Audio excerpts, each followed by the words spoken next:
Canal Capital presenta Feria del Libro de Bogotá.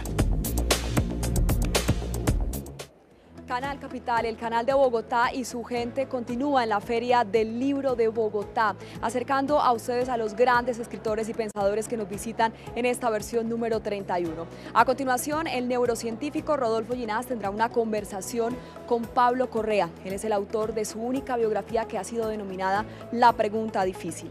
Recordemos que Rodolfo Ginás es el científico colombiano más importante en la actualidad por los aportes que ha hecho al estudio del cerebro. Bienvenidos. Buenas noches a todos.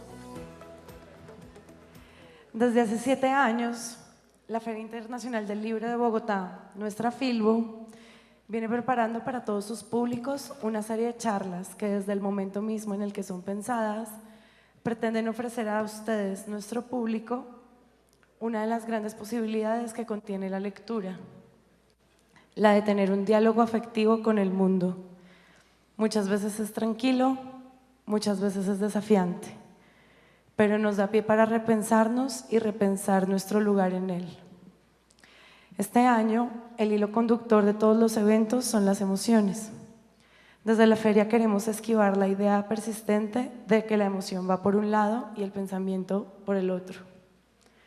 Elaborar con ustedes esta idea, que sentir y pensar no pueden separarse. Por eso el lema de esta edición de la feria es «Siente las ideas». Que la Filbo quiera hablar de emociones significa que quiere hablar de conmoción, de eso que el mundo nos provoca y de eso que podemos provocar en el mundo. De todo lo que nace y ocurre en nuestro cuerpo por causa del mundo. Alegría, tristeza, rabia, miedo y de todo lo que puede nacer en el mundo a partir de nuestra soledad e interacción con él. Bienvenidos. Están en su casa, bienvenidos a la Feria Internacional del Libro de Bogotá. Recibamos a nuestros invitados con un fuerte aplauso. El doctor Rodolfo Ginás con nosotros, por favor.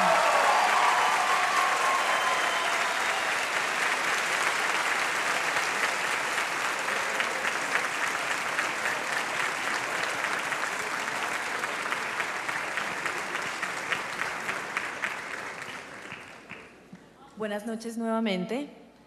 Penguin Random House, Grupo Editorial, Revista Semana, Señal Colombia y la Feria Internacional del Libro de Bogotá les da la bienvenida al foro Rodolfo Ginás, La Pregunta Difícil.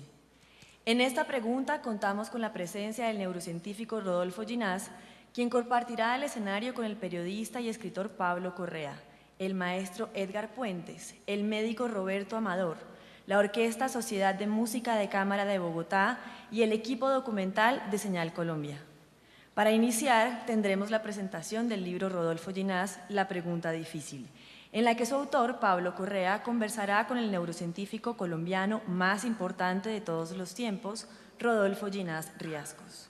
A continuación, el maestro Edgar Puentes y el médico Roberto Amador, en compañía de la Orquesta Sociedad de Música de Cámara de Bogotá, nos presentarán el concierto Cerebro, un experimento que demuestra que la música es el lenguaje del cerebro.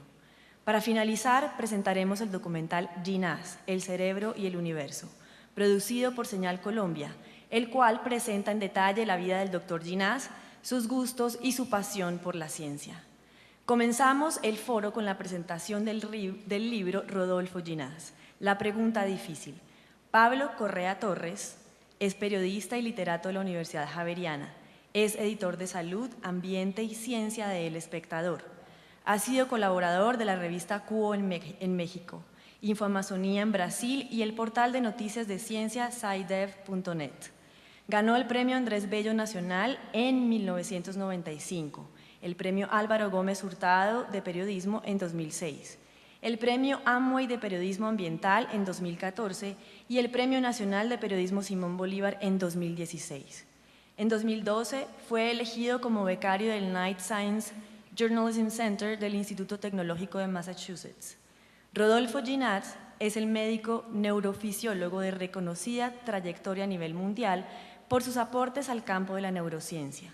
Actualmente es profesor de neurociencia en la Escuela de Medicina de la Universidad de Nueva York, en la que además fue director del Departamento de Physiology y Neuroscience y desempeña la cátedra Thomas y Suzanne Murphy en el Centro Médico de la Universidad de Nueva York.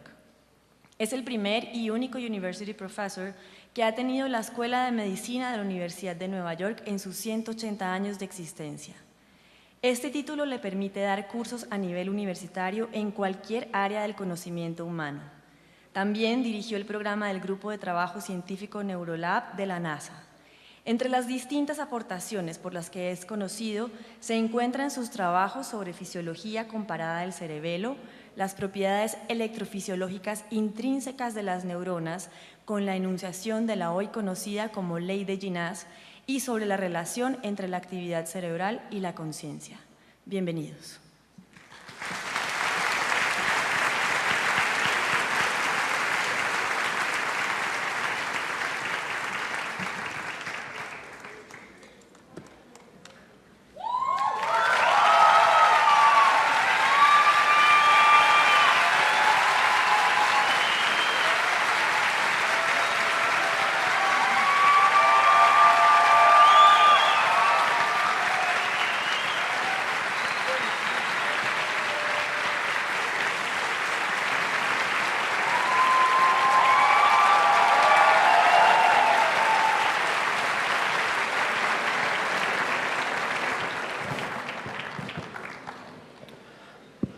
Bueno, muy buenas tardes para todos. Esta va a ser, espero que sea una velada muy especial. La persona que tengo a mi lado pues no necesita presentación. Ustedes ya lo conocen con su pelito blanco, pero por si acaso hay algún despistado por ahí, se llama Rodolfo Ginás y es el científico más importante que ha tenido Colombia en el último siglo. Hoy vamos a tener una charla pues espontánea, vamos a conversar sobre su vida. Y luego pues vendrá el concierto Cerebro en el que seguramente se aclararán algunas de las ideas.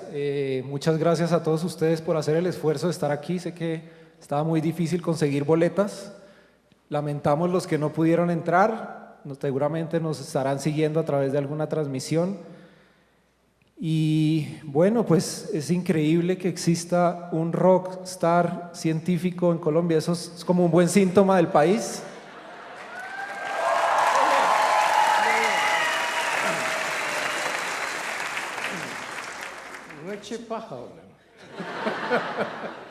No, pero realmente es conmovedor ver la cantidad de interés que hay en ciencia. Para mí esto es increíble, porque hace algunos años algo así no podía pasar. Entonces implica una evolución intelectual en Colombia fantástica. No se le puede pedir más a un grupo humano. Este es mío. Bueno, listo.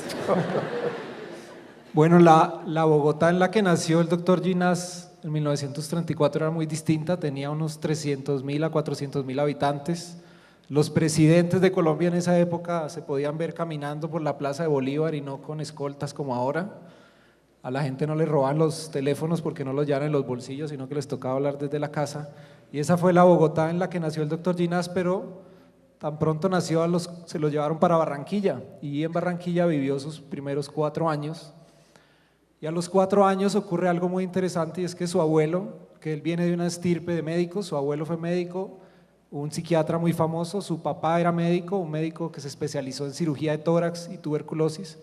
Bueno, él es médico, sus hijos son médicos, pero ese abuelo lo visita en Barranquilla y ocurre una conexión muy especial entre el abuelo y el nieto. Y el abuelo le pide a los papás que lo deje traérselo a Bogotá un año y emprenden un viaje juntos por el río Magdalena. Y el doctor Ginás dice que ese viaje nunca se le ha olvidado. Fue ahí donde nació el científico, en ese viaje. ¿Por qué es que no olvida ese viaje? No, la situación es que es tan difícil explicar la importancia que es para un niño de 4 años un viaje de Barranquilla en la Magdalena. Entonces yo les estaba contando, recuerdo ir con mi abuelo y ver un barco con una rueda atrás y que nos vamos a meter en eso y vamos a ir a Bogotá. Dice, pero hay una cantidad de agua, ¿no? Dice, sí, pero ¿y no se hunde? No, no se hunde. ¿Y cómo funciona? Dice, no, pues es que atrás hay esta rueda que empuja el agua. Dice, ¿y por qué se mueve? Si empuja el agua, ¿por qué se mueve el bote? ¿Por qué se mueve el barco? Y no, porque un pedazo, un poco de la energía se va a mover el agua y otro se mueve el barco. Dice, pero qué cosa tan increíble. A ver, muestre, pues nos metimos en la cuestión. Entonces, mi abuelo le dijo al capitán que es que el niño quiere saber, pues, ¿no? ¿Cómo es la vaina? Pues, ¿no? Aquí ya no se dice vaina, creo. Bueno. Todavía. Todavía se dice vaina, bueno. Entonces, claro, sentamos y resulta que había el vapor y salía un émbolo y salía y entraba, daba la vuelta, pues, ¿no? Dice, pero es increíble, estamos flotando en la mitad del río, sí, y no se va a hundir. Dice, no, eso no se hunde. Entonces, no, ese momento es perfectamente inolvidable para mí, porque habían tantas cosas nuevas y especiales que estaban pasando a una enorme velocidad.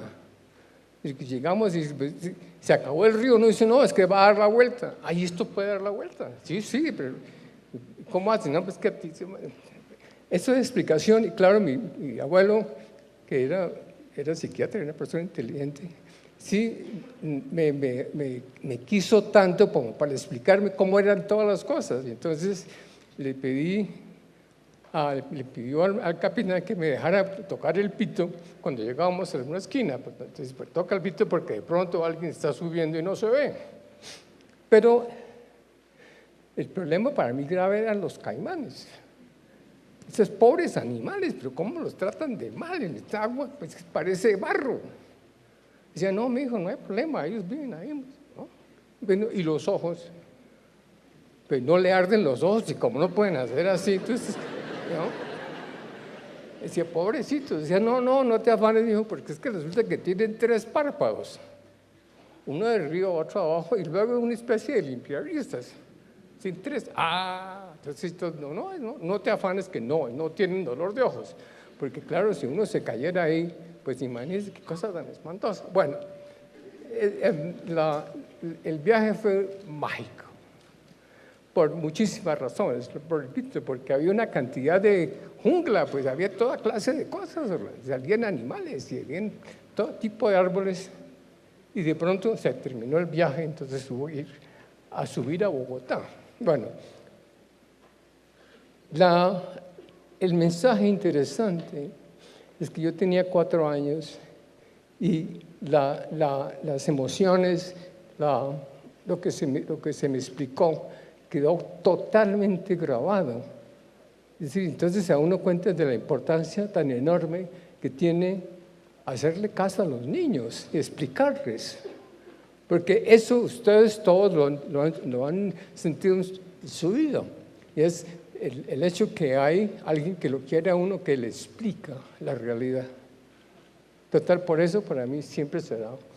Bueno, eso yo creo que es la primera enseñanza de esta conversación, que el próximo niño que se les atraviese y le pregunten algo, traten de responderle, porque o están construyendo un Rodolfo Ginás o quizás lo están arruinando.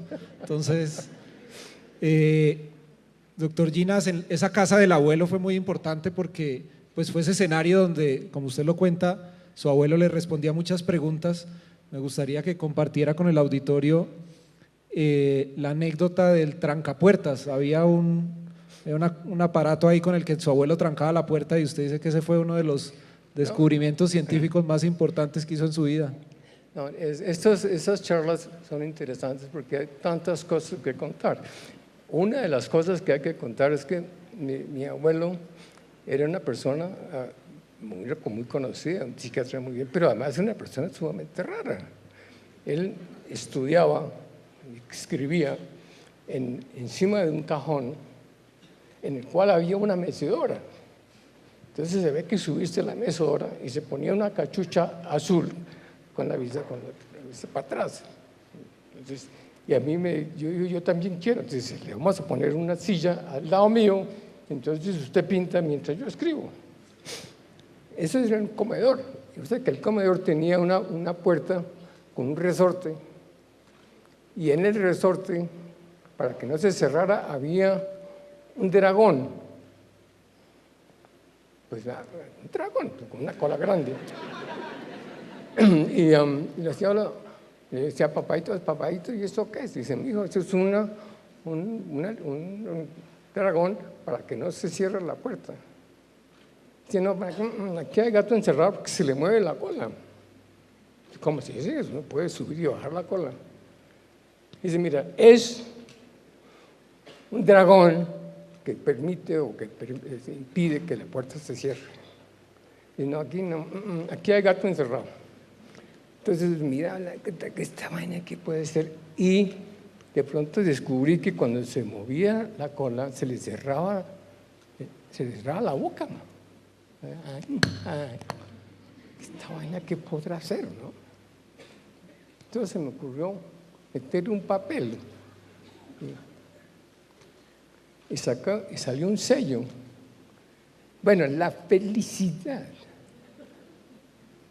Pero ¿cómo son de desgraciados? ¿Cómo es que no me dijeron esto que era? Entonces me dice mi abuelo, no, me dijo, es que usted tenía que descubrirlo. Si yo le digo que es un sello, entonces no te vas a recordar. Pero lo que pasó, el descubrimiento, la cantidad de adrenalina, qué horror, descubrí una cosa enorme, ¿no? Esta vaina es un sello. Bueno, había toda otra, es culpa suya, pero ya, yo tuve con mi abuelo unas relaciones sumamente increíbles. Y les voy a contar dos porque realmente lo que quiero es tratar de subrayar la importancia que hay de que uno le hable a los niños y les explique y que los niños se entiendan y que pregunten. A veces los padres y los tíos y los demás como que no se dan cuenta que son niños pero no son brutos, ¿no? Entonces, mi abuelo tenía en la parte de abajo consultorio y hacía neuropsiquiatría. Y en algún día se podía ver el consultorio desde arriba. Algún día mirando el consultorio estaba un señor sentado y de pronto empezó a hacer unas cosas rarísimas y se botó al suelo. Y empezó a patear. Y, qué cosa tan rara, ¿no? Y entonces, bueno, se entró al consultorio y salió y subió mi abuelo. Papadito, Dios, papadito, le digo, bueno, papadito, ¿y ese señor por qué hizo eso? Dice, es que él no quería hacer eso. Dice, pero si no quería hacerlo, ¿por qué lo hizo? Dice, pero es que tiene un problema que se llama epilepsia, es una situación parkinsoniana, y entonces hace cosas que no quieren hacer. Dice, pero ¿cómo va a hacer una cosa sin querer hacerla? Dice, digo, si tiene un problema de cerebro. Y esa vaina, ¿qué es? ¿No? ¿Cómo es la situación? Dice, pues el cerebro que somos. Y entonces se tiene un problema y en fin, entonces yo tengo que ayudarle, les doy drogas, en fin. Y bueno, ¿y esto del cerebro qué es? Entonces ahí nació lo que he tratado de hacer toda mi vida, y es entender cómo funciona el cerebro. Pero aquello era precioso. Bueno, tiene que decirme que ya está hablando suficiente, ¿no? No, pero larga la lista de preguntas. Pero realmente fue una situación perfectamente increíble. Y les cuento otro cuento muy rápidamente, porque también son cosas que son de una belleza, de una profundidad increíble. A mí me mandaron a los 4 años al colegio de las migajitas, se llamaban migajitas porque todas eran muy chiquitas. Entonces estaba a dos puertas de la casa de mi abuelo, uno salía y iba a las migajitas. Entonces yo fui a las migajitas y me decía, usted es el nieto del doctor Ginás y usted sabe leer. Y no, pues yo no sé si sé leer o no. Entonces me dieron un libro, abrí el libro y vi pues un loro y un tomate. Dije, yo sé leer. Aquí dice, el loro come tomate. Y dice, no, pues un momentico, entonces aquí ¿qué va a pasar? Hasta hay un loro y un tomate, ¿qué va a pasar? ¿Quién se va a comer a quién? Dice, sí.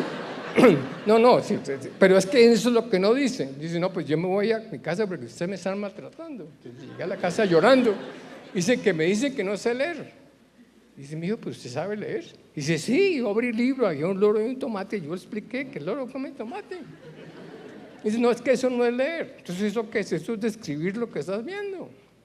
Leer es esto. Si yo miro ahí, pues yo no veo nada. Entonces dice, hay unos garabatos ahí, no sé. Dice, no, pues esas son letras. Y resulta que las letras representan sonidos.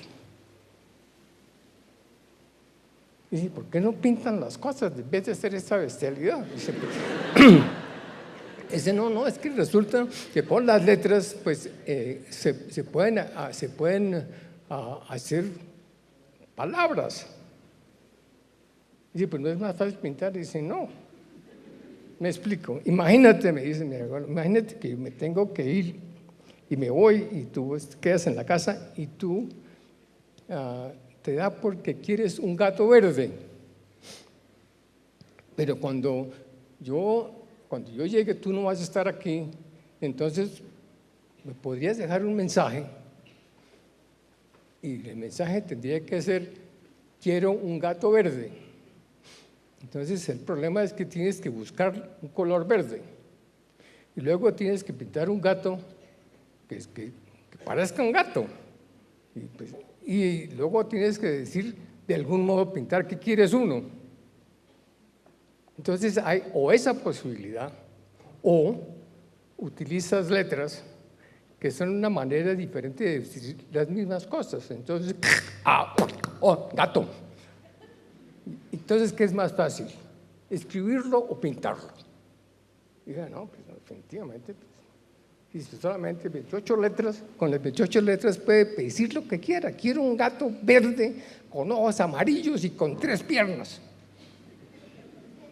Y te vas y yo lo leo, pero vaya a pintarme usted un gato con 3 patas. Total, tuve que aprender a leer. No, definitivamente fue lo más fácil. Pero les cuento esto porque en realidad la relación que existe en aprender, más que todo existe en la generación de contexto.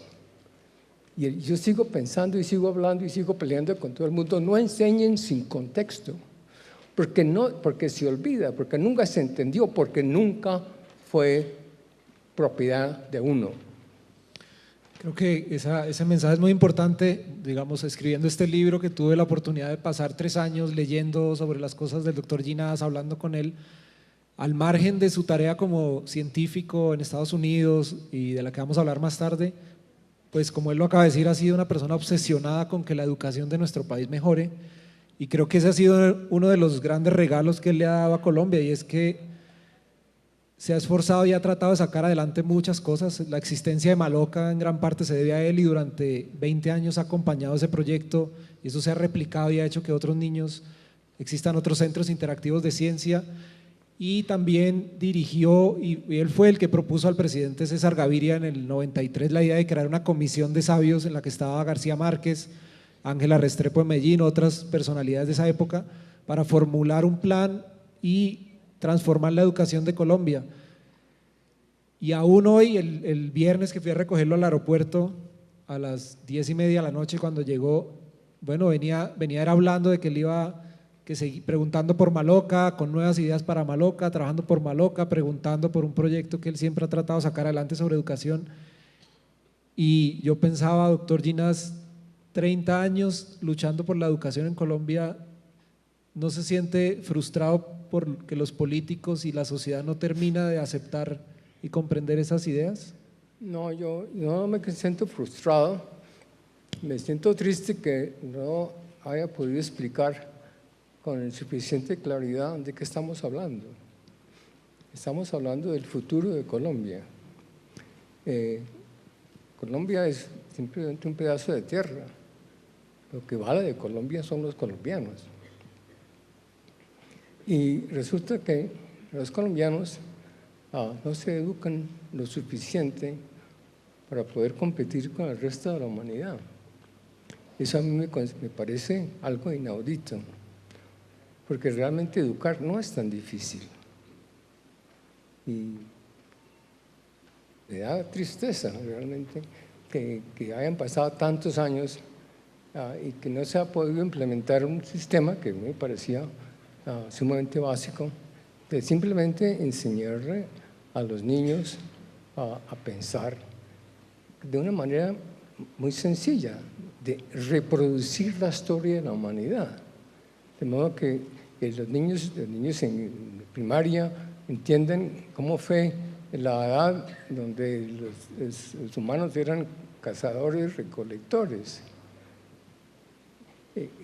¿Qué tipo de problemas podían solucionar? No sabían contar, porque no necesitaban contar. Si conseguí 3 o 4 pues, animales, pues, ¿no?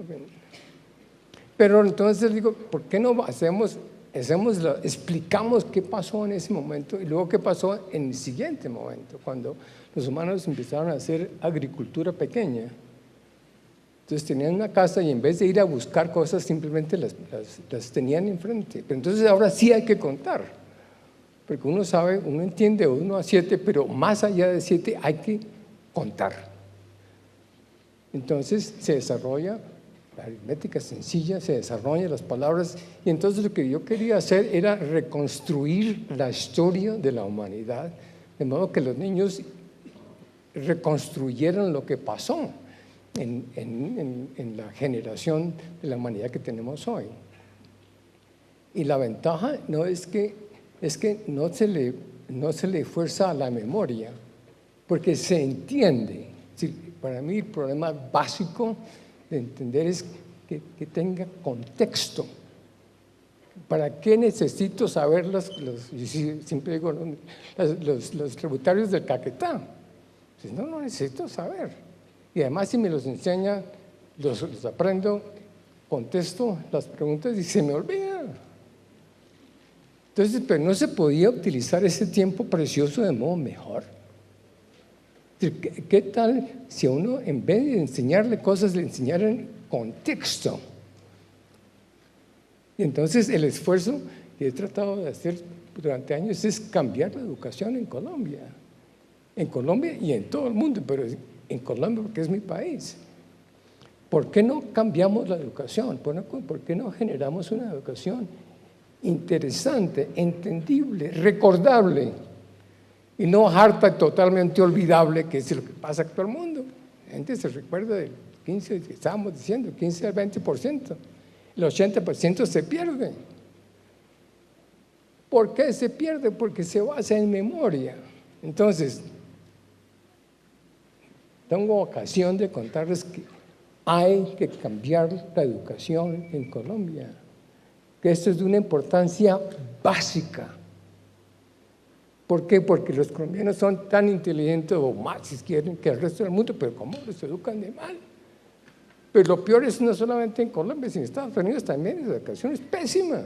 La gente no, es decir, es casi como un derecho de vida, que hay que pasar colegio y la gente pues ahora aprende geometría y aprende otras maneras, y luego mi hijo me decía, no, pues yo terminé esas cosas, me voy a duchar y toda esa vaina se va a ir, ¿no? Ya pasé pues álgebra, yo no quería saber álgebra, ¿no? Entonces hacen el entender y el aprender sumamente aburrido y casi imposible, es un esfuerzo. Entonces, ¿para qué les cuento todo esto? Porque yo he estado tratando, y creo que esta vez se puede hacer, cambiar la educación y hacer una educación un poco diferente, por lo menos un curso, donde en cada año se genere un entendimiento del contexto de lo que están aprendiendo.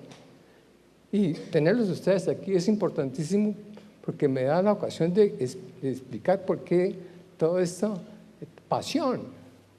Porque podríamos ser muchísimo mejor si nos dieran el chance de entender las cosas bien, en vez de tratar de memorizarlas. ¿Qué tal? Muy bien, ahí vamos. ¿Se está escuchando bien atrás?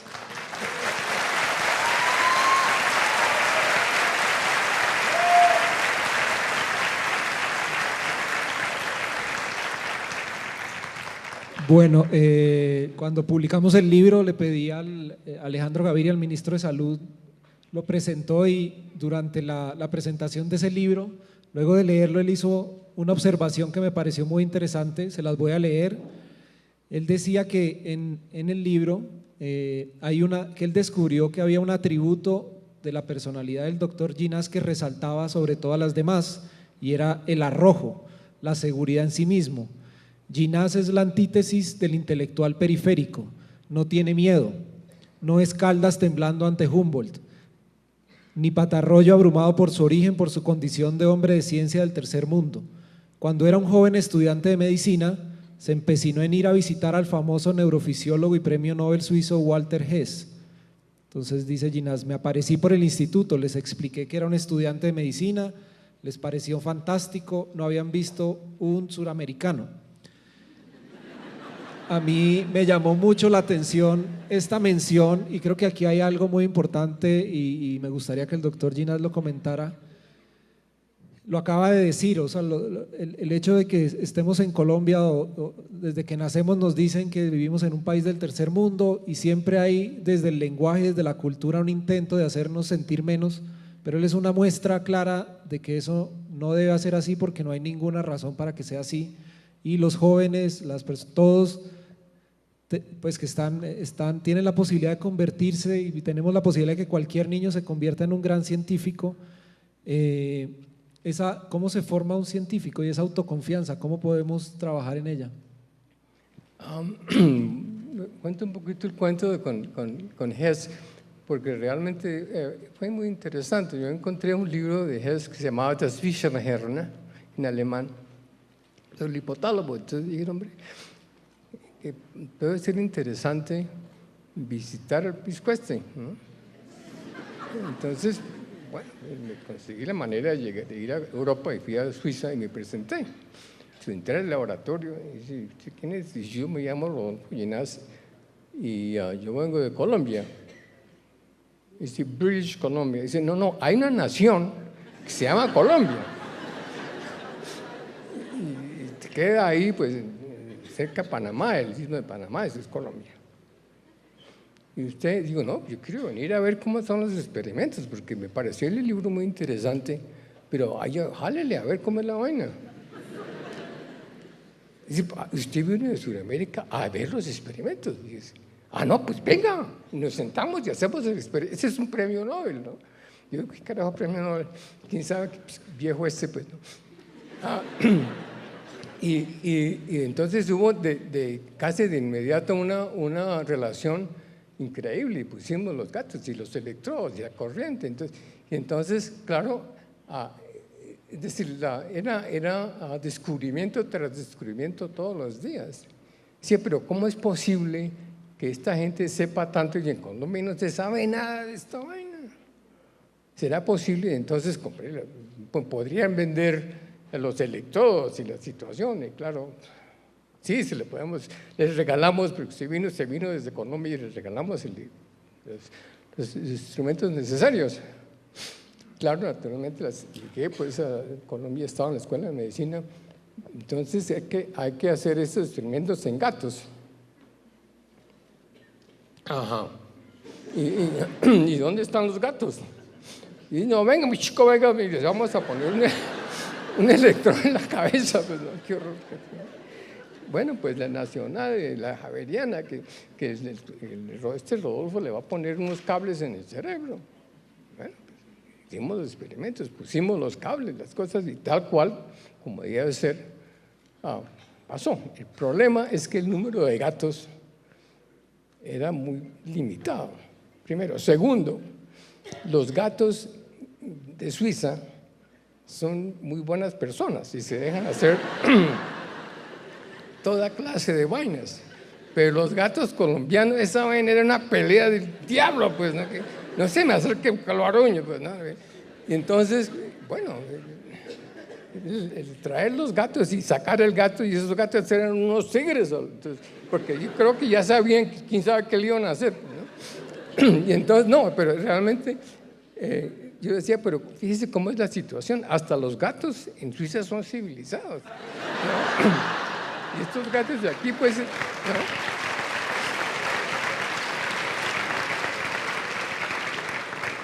Y estos gatos de aquí, pues no, a mí conmigo que no, busque otro, ¿no? Pero a mí no,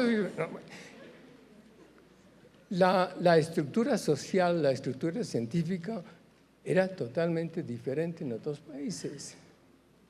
Pero con Rosas y con Federici, que fueron mis profesores, hicimos toda clase de cosas, aprendí toda clase de situaciones.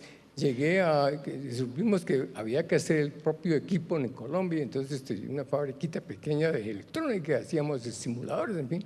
Y llegó un momento que me gradué de medicina y me fui a hacer neurocirugía en Boston. Me gustó la neurocirugía, esta vaina me parecía medio rara, entonces resolví hacer fisiología. Entonces yo sabía un poco de fisiología que los gringos no sabían, porque ya estaban en Suiza. Y, bueno. Entonces, ¿qué pasó? Que definitivamente resolví, se fue al diablo la medicina, yo quiero saber cómo funciona el cerebro. Y hoy no estoy en esa misma vaina. Bueno, ahí le tengo una pregunta, les resumo para llenar algunos vacíos de la biografía de él. El doctor Ginás se graduó del Gimnasio Moderno, ahí entra a estudiar medicina en la Universidad Javeriana, es del periodo del que estábamos hablando. Cuando termina medicina, arma sus maletas y se va para Boston. Y es ahí donde descarta que no quiere ser neurocirujano, sino que empieza a interesarse por esos científicos que a mitad de siglo estaban empezando a investigar cómo es la transmisión entre una neurona y otra, y usaban equipos de electrónica y empezaban a meter unos cablecitos ahí en las células para ver cómo eran esas corrientes eléctricas, y empieza como a interesarse por todo esto. Y uno de sus primeros maestros en Estados Unidos es un italiano, Carlo Terzuolo, que le decía… También le dejó una enseñanza que creo que nos sirve a todos nosotros, que la resumía muy bien, y era: lo que un bruto puede hacer, otro bruto también lo puede hacer, por favor, vaya, hágalo usted. ¿Cómo era esa? Era lo que hacía con Carlo. Le cuento, fue una situación sumamente interesante, porque estaba en Boston, iba a hacer neurocirugía, me agarré con los neurocirujanos que me parecían un poco primitivos, en fin. Eso ha cambiado mucho, ¿no? Entonces dije yo, esa neurocirugía es una vaina sumamente rara, yo voy a tratar primero de ver cómo funciona el sistema nervioso. Entonces pasó por casualidad, estaba en Harvard, pasó por casualidad Terzuolo, y estaba haciendo cosas interesantes. Entonces le dije al profesor Terzuolo, ¿por qué no me voy con usted? Y hacemos experimentos. Digo, claro, Rodolfo, me conseguí un grant de la NIH y nos fuimos a hacer experimentos. Decía, yo le digo cómo se hace, pero usted tiene que hacerlo. Hace 5 gatos a la semana. Se hace experimentos todos los días. Por la mañana va con el gato, lo anestesia, le abre la cabeza, le pone el electrodo, termina la situación, se cerebra y lo pone en la heladera. Y pobres gatos, ¿no? Bueno, pero en fin, eso hay que hacerlo. Y entonces hubo un momento muy precioso donde Carlo Terzuolo simplemente dijo, mire, vaya y haga sus vainas y me cuenta. Y encontró. Entonces ya, pues, con esta posibilidad abierta, vamos a ver cómo funciona esta vaina en realidad, ¿no? Y de algún modo, musas colombianas o alguna cosa así, empezó a hacer cosas sumamente originales y sumamente interesantes. Pongamos las neuronas, que son las células nerviosas, tienen dendritas y un axón, y en ese momento se creía que el axón era la única parte real capaz de activación, y las dendritas eran pasivas, pero encontré que las dendritas eran activas, que tenían potenciales de acción. Eso no se conocía. Entonces pelea con Terzuolo y dije, no puede ser el axón. Entonces, bueno, vamos al tablero. Bueno, entonces descubrimos que había excitación dendrítica. Y peor todavía, que había una cosa que se llamaba inhibición dendrítica. Entonces, había potenciales de acción dendríticos, inhibición dendrítica. Totalmente nuevo, no tiene que ver con nada. Entonces, hubo que ir a un congreso internacional en Ámsterdam. Y pues yo tenía que explicar los experimentos, y ahí sentado estaba un piso que se llamaba John Eccles, que era pues el padre de la neurociencia, y dice: usted está mal, las dendritas no son capaces de potenciales de acción, y esto, y peor todavía, que haya inhibición. Yo digo, me da mucha vergüenza, pero aquí están los experimentos. Y no es negociable. Lo que estamos diciendo es, eso fue lo que encontramos. Y dice, no, pues esto es gravísimo. ¿Por qué no se viene y trabajamos juntos en Australia para que vea cómo se hacen las cosas? Fuimos a Australia, hicimos los experimentos y lo primero que hicimos fue confirmar que hay potenciales de acción en las dendritas y que hay inhibición dendrítica. No. ¿Y usted cómo sabía? Pues si los experimentos, y yo se los mostré. Sí, pero eso es perfectamente diferente. Entonces, ¿qué pasó? Que por suerte y por terquedad, por todas esas cosas, se estableció una relación muy linda con el profesor Eccles, y me decía, pues, es alumno increíble. Y si no, en Colombia todo el mundo es igual, es que ustedes no los conocen. Bueno, no,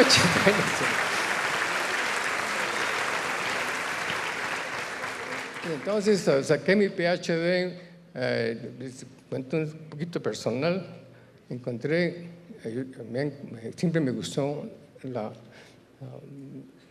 pensar en respecto a la mente, en fin, y filosofía, entonces encontré una filósofa fantástica,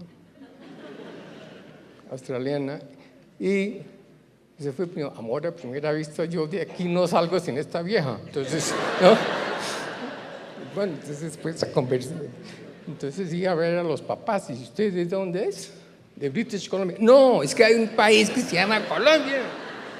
Bueno, ¿y usted se quiere llevar nuestra hija a Colombia? Dice, no, vamos a ir a Colombia porque mi familia vive allá, pues vamos a Estados Unidos, ¿verdad? ¿Y usted sí quiere este pisco? Sí, lo quiero.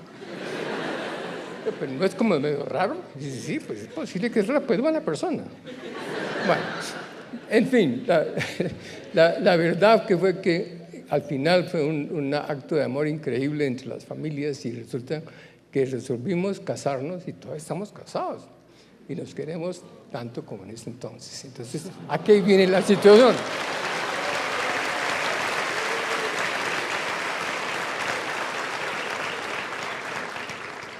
Y la situación es que hasta Australia podemos llegar y casarnos, para que se den cuenta. No, realmente todas esas historias son increíbles, ¿no? Porque en ese momento era inusual. No había habido nunca un latinoamericano. Y entonces, claro, me decían, pero usted dice, pues yo es como ustedes, tal cual. Y si quieres se los muestro, ¿no? Entonces, no, pero realmente se estableció una situación de gran reconocimiento, y como si fuera una familia perdida. Ahora muchos colombianos van a Australia, pero cuando yo fui era el único latinoamericano que había aparecido en Australia, en esa universidad. Total, les cuento todas estas cosas porque son de esas aventuras que hacen la vida. De eso se hace así la vida. Esas son las cosas que al fin uno viejo como yo, son las cosas que uno se recuerda y que ama. Entonces el segundo paso fue llegar a Estados Unidos, el profesorado. Pero antes de que se vaya para Estados Unidos le tengo una pregunta. Aquí, ¿quiénes son del club de millonarios? Levanten la mano. Santa Fe. Bueno, están como parejos. Resulta que este profesor John Eccles, que fue premio Nobel, o sea, el doctor Ginás apenas llega a Australia, a los 4 o 5 meses gana el premio Nobel, se vuelve una figura mundial, y a pesar de esa estrecha amistad, tenían una gran diferencia, y es que John Eccles, formado pues en otra época también, era un dualista, entendía la mente de una forma dual, y el doctor Ginás siempre se ha declarado como un monista, que la diferencia entre dualistas y monistas es tan amplia, grande como la de Millonario y Santa Fe. Entonces quiero que les explique por qué es que siempre se declara como un monista. Es decir, esto es un poco complicado porque no solamente es un concepto científico, sino tiene algunos aspectos sociales, en fin. Yo, inclusive de niño, no entendí muy bien la cuestión de la religión, ¿no? Me parecía un poco compleja. Y entonces mi mamá me llevaba a la iglesia, mi hijo, ¿qué tiene que hacer? Digo, no entiendo la necesidad de rezar si Dios lo sabe todo. ¿Para qué tengo que decirle si él sabe? Entonces, pero Rodolfo, que si no. Entonces, con el pasar del tiempo, yo me hice más y más no religioso. Y bueno, nos queremos, somos decentes, no matamos porque vaya a ir a mandarle uno al infierno. Y le decía, mire, hay solamente un mandamiento. El mandamiento es querer al prójimo como a sí mismo. Si uno quiere al prójimo como a sí mismo, los demás mandamientos no se necesitan. Porque uno no va a robarse, no hurtar, pero si lo quiere como a uno mismo, entonces no hay necesidad. Ya empezó con sus vainas, Rodolfo. Y dice, pero sí, es que es verdad, ¿para qué tienen tantas vainas, no? Bueno, entonces, llegué a Canberra y me dice, ¿usted cree en Dios? Digo, mire, yo poco, más bien, yo no veo la necesidad. Digo, porque yo soy muy católico. Bueno, mi mamá también es muy católica, mi papá también. Pero yo nací, pues, raro, ¿no? Pero de todos modos, como vamos a hacer ciencia, no importa. Y entonces empezó la situación de cómo es la cuestión de la conciencia, de la cognición, en fin. Y entonces, pues, que tiene alma, que no tiene alma. Decir, no, para mí lo más sencillo es simplemente pensar que la cognición, la capacidad de entender, de recordar, es una propiedad del sistema nervioso.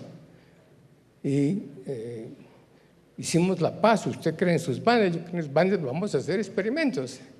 Y esa ha sido la historia de la vida de muchos de nosotros, que realmente mi respeto para la gente religiosa es absolutamente total, y espero que sea mutuo. Así que yo respeto a usted su punto de vista, usted me respeta a mi punto de vista, pero lo importante es que nos queramos, aunque tengamos diferentes puntos de vista. Y si eso se hace, y si eso se pudiera hacer, la sociedad sería fantástica, ¿no? Entonces, para terminar la historia aquí, llegamos a la situación de que definitivamente íbamos a trabajar juntos, que él tenía su postura religiosa, yo tenía la mía. Hay que creer en la evolución, decía, ¿estás seguro? Y claro que eso es lo más sencillo, ¿no? Afortunadamente ahora, pues, ¿sabes? El Papa resolvió que el Big Bang y todo esto es la evolución, entonces es verdad, entonces ya no hay problema, pero en ese momento miraban, ¿quién sabe? ¿No? ¿Qué diablo se le metió en la cabeza? Dice, no, si se me metió el diablo, pues son amiguísimos, no hay problema. Bueno, muy bien, yo creo que ese es uno de los primeros pilares para entender la ciencia del doctor Ginás, entender que es un monista, es decir, que va a entender el sistema nervioso como un sistema que genera propiedades, y esas propiedades, entre ellas pues la cognición y todo, no es algo que viene de afuera. Ese es yo creo que un primer pilar.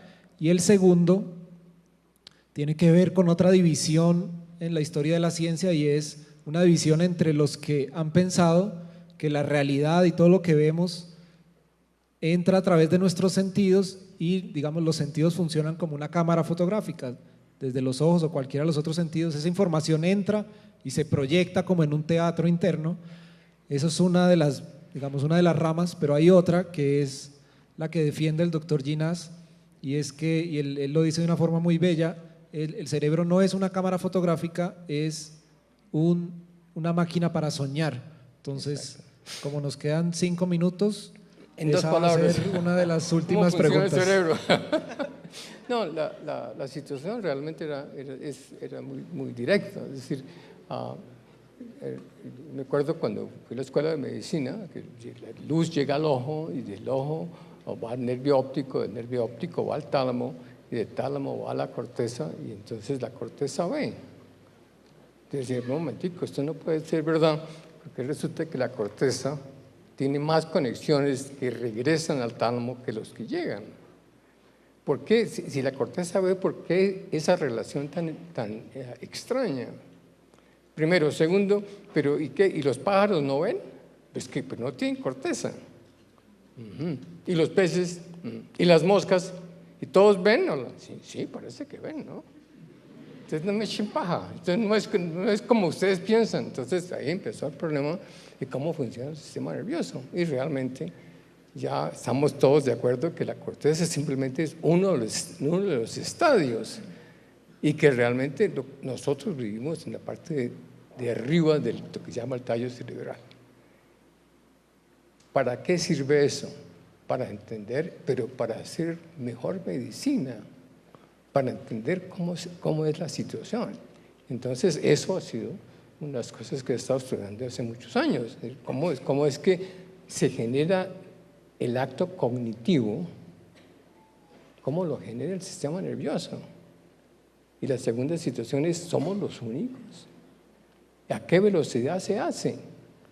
Pero si es continuo, no es continuo, no está pendejo. ¿Cómo va a ser continuo? Si yo veo televisión y parece que es continuo, pero son una foto detrás de otro. No me eche paja. No es continuo, es discontinuo. Lo mismo con el cine y lo mismo con la visión de todos los días. Y lo mismo con los ensueños. Y entonces les digo, mire, ¿cómo se atreve el pisco ese? No, ese no tiene miedo. El sistema nervioso tiene dos propiedades importantes. Se mueve a 10 por segundo y piensa a 40 por segundo. Independiente si uno es persona, mico, pez o mosca, todos tenemos las mismas propiedades. Eso, todavía estoy peleando con eso, pero eso es verdad. ¿Y eso por qué es interesante? Porque nos da el valor real de lo que somos. Que no somos ángeles, somos seres humanos. Punto de vista. Muy bien, bueno, para terminar, doctor Ginás, un neurofilósofo australiano hace un tiempo, estaban los neurocientíficos como el doctor Ginás se habían alejado de las grandes preguntas de la filosofía y se habían durante el siglo XX refugiado en sus laboratorios como a tratar de entender cosas muy particulares, cómo funciona la neurona, cómo funcionan esos circuitos, y hacia los años 90 vuelven como a retomar, a plantearse, bueno, nosotros por qué no enfrentamos preguntas que también enfrentan los filósofos, y este neurofilósofo australiano decide dividir los problemas en dos categorías. Dice, vamos a hacer una cosa, hay unos problemas blandos y la pregunta difícil. Los problemas blandos son, bueno, cómo el ojo procesa información, cómo el cerebro interpreta los olores, cuáles son los circuitos que hay aquí y allá. Y la pregunta difícil, ¿cuál es, doctor Ginás, y por qué es tan difícil la pregunta difícil? La pregunta difícil tiene que ver con la capacidad de sentir, con la capacidad de entender, con el sentimiento que tenemos de la realidad, es decir, la conciencia. Y la respuesta es, hay dos posibilidades, o es una cosa excepcional, especial, en fin, o es un estado fisiológico. Entonces, postura es un estado fisiológico. Se quiere, se respeta, pero tiene puntos de vista. ¿Y cuál es la ventaja del punto de vista de que la conciencia es una propiedad cerebral? El punto es importante porque implica que podemos mejorar las enfermedades cerebrales, podemos entender realmente lo que somos y no simplemente pensar que es suficiente creer. Yo me caracterizo porque nunca creo en nada si no lo puedo medir. Pobrecito, pero así es la vida.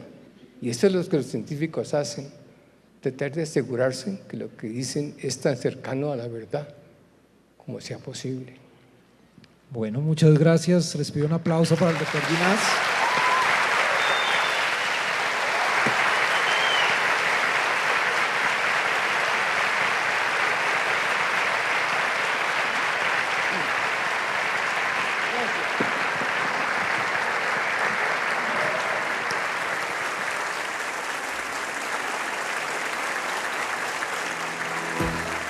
En medio de aplausos y de una gran admiración es despedido el doctor Rodolfo Ginás, quien hoy ha estado conversando con el autor, con el escritor de su biografía, Pablo Correa. Así nos despedimos de esta transmisión especial, pero ustedes continúen con toda la programación de Canal Capital. Seguimos con más de la Feria del Libro de Bogotá 2018 en Canal Capital, el canal de Bogotá y su gente. Canal Capital presentó Feria del Libro de Bogotá.